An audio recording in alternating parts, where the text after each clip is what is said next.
Hello, online arts community. Welcome to Fleetwood-Jourdain Theater's Stay Creative in collaboration with Piven Theater Workshop, a journey through the history of Black theater, a series with me, Professor Bria Walker. This week will be a two-part series chronicling one of the most prolific playwrights the world has known, August Wilson.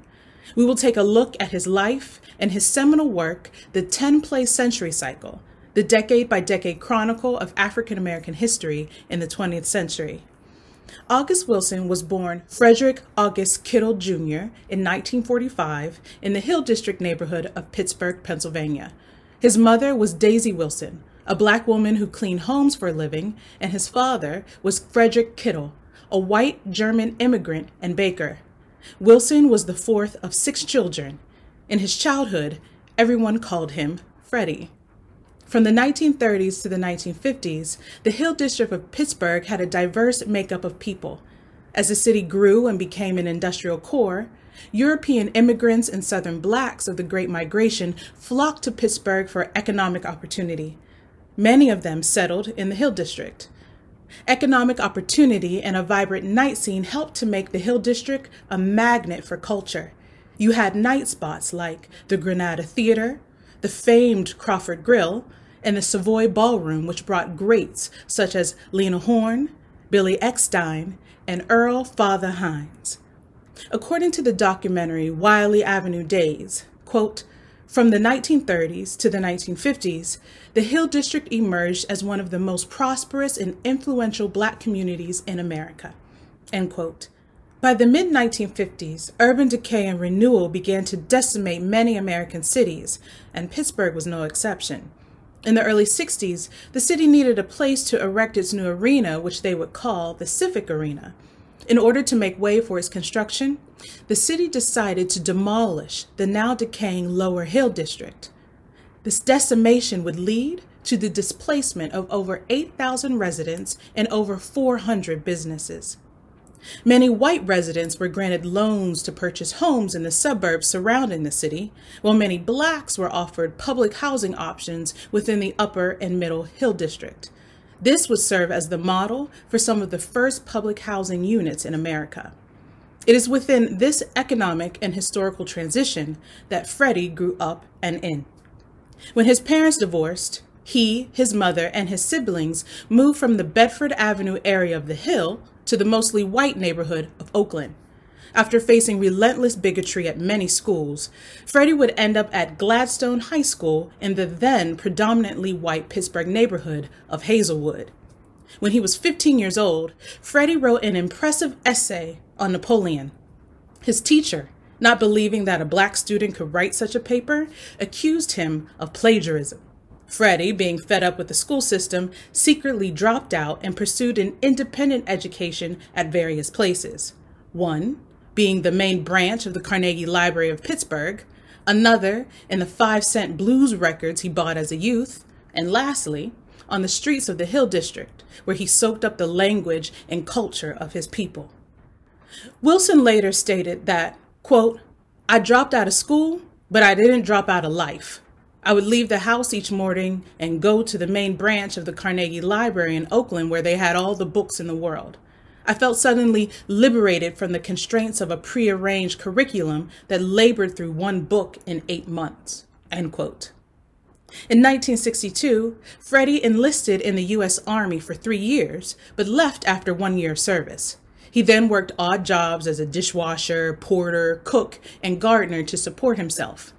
In 1965, he purchased his first typewriter for $20, using money paid to him by his sister Frida for writing a term paper for her. At this time, he would begin to write poetry. Following his father's death in 1965, 20-year-old Freddie adopted the pen name August Wilson as an homage to his mother and declared himself a poet. Wilson was heavily influenced by Malcolm X and the Black Power movement and the Black arts movement of the 60s. In 1968, Wilson and his friend, director, and playwright Rob Penny co-founded the Black Horizons Theater. The theater was built to produce works that would advance the Black Power movement. Wilson withdrew from formal operations at the Black Horizons Theater in 1969, but stuck around informally until 1971, when he would leave completely. According to University of Pittsburgh professor Dr. Lawrence Glasgow, quote, August had learned much during his year at Black Horizons. His involvement had given him a crash course in nearly all facets of theater. It even inspired him to try his hand at writing a play, an effort that ended disastrously. He had one character say to the other, "Hey man, what's happening?" The other answered, "Nothing."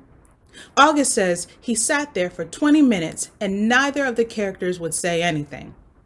Finally, August said to himself, "Well, that's all right. After all, I'm a poet. I don't have to be a playwright. To hell with writing plays. Let other people write plays." It would be 4 years before he would again try his hand at playwriting. Whatever the reason or reasons for August's breakup with Black Horizons, the breakup left him angry for a long time. August stated, "I don't need this," and vowed to return to his first love, poetry. He said, "Y'all do that. I'm going over here, write my poems, and do my own thing." End quote.